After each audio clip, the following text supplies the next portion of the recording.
الحمد لله وكفى وسلام على عباده الذين اصطفى أما بعد فأعوذ بالله من الشيطان الرجيم بسم الله الرحمن الرحيم شهر رمضان الذي أنزل فيه القرآن هدى للناس وبينات من الهدى والفرقان فمن شهد منكم الشهر فليصم صدق الله مولانا العلي العظيم وقال النبي صلى الله عليه وسلم من قام ليلة القدر إيمانا واحتسابا غفر له ما تقدم من ذنبه أو كما قال عليه الصلاة والسلام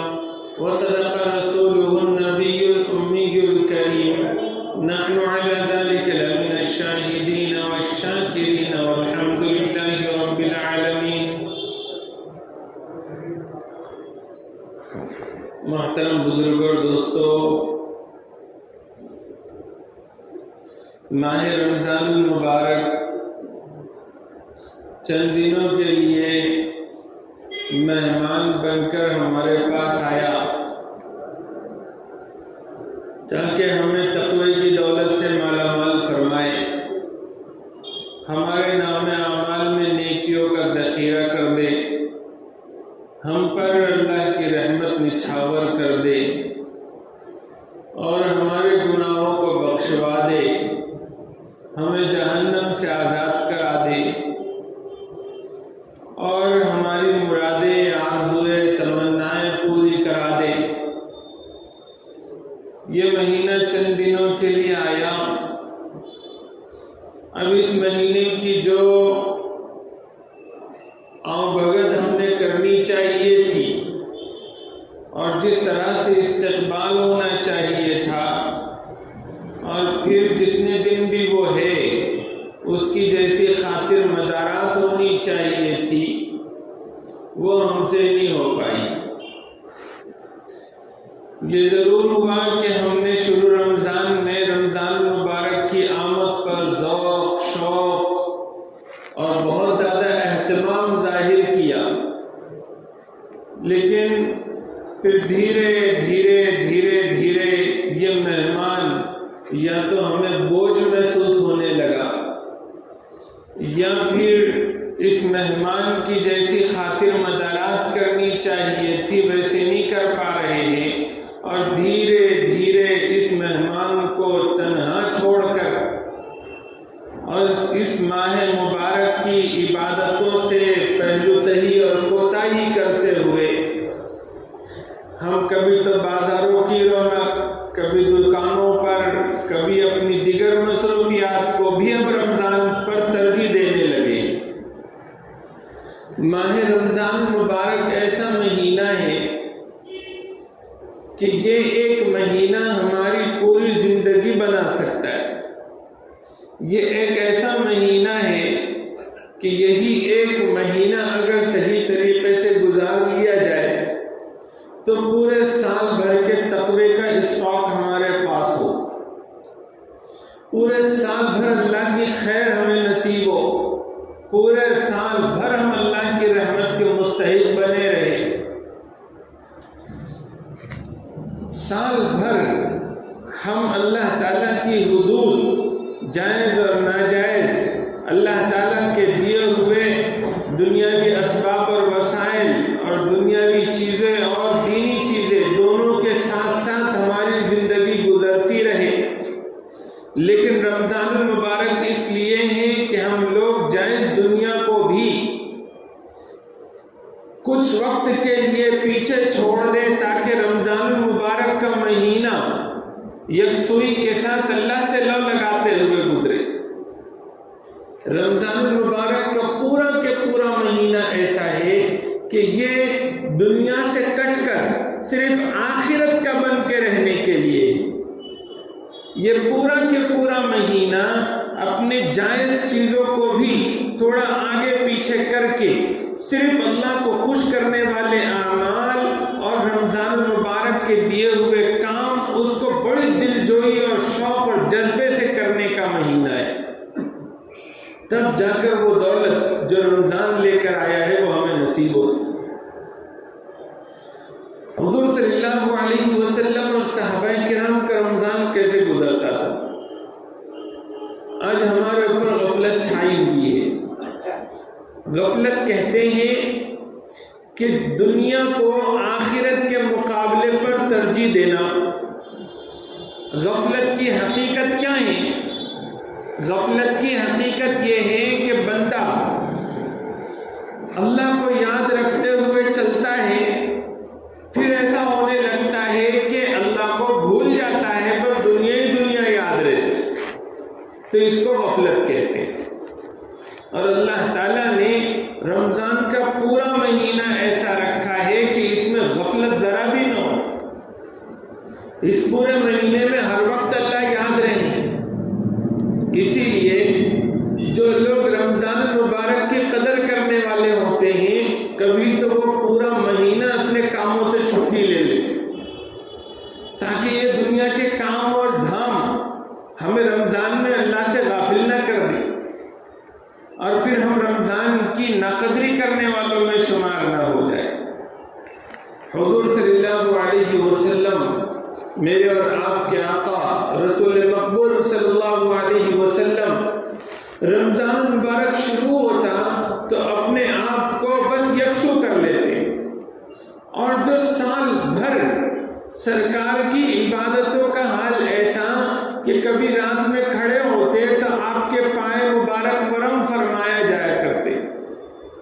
اور آپ صلی اللہ علیہ وسلم رمضان میں عام دنوں میں جو عبادت فرماتے اس سے زیادہ مجاہدہ فرماتے، اور پھر ماہ رمضان مبارک میں بھی آخری جو 10 دن ہوتے، آخری جو عشرہ ہوتا، اس آخری عشرے میں تو آپ صلی اللہ علیہ وسلم ایسا مجاہدہ فرماتے اور اتنی محنت کرتے، اتنا مجاہدہ کرتے، اتنے شوق اور ذوق کے ساتھ عبادت کرتے کہ ایسی آپ پچھلے 20 دن میں بھی نہیں کیے ہوئے ہوتے۔ آج 20واں روزہ ہے اور آج شام سے آخری عشرہ شروع ہونے والا ہے،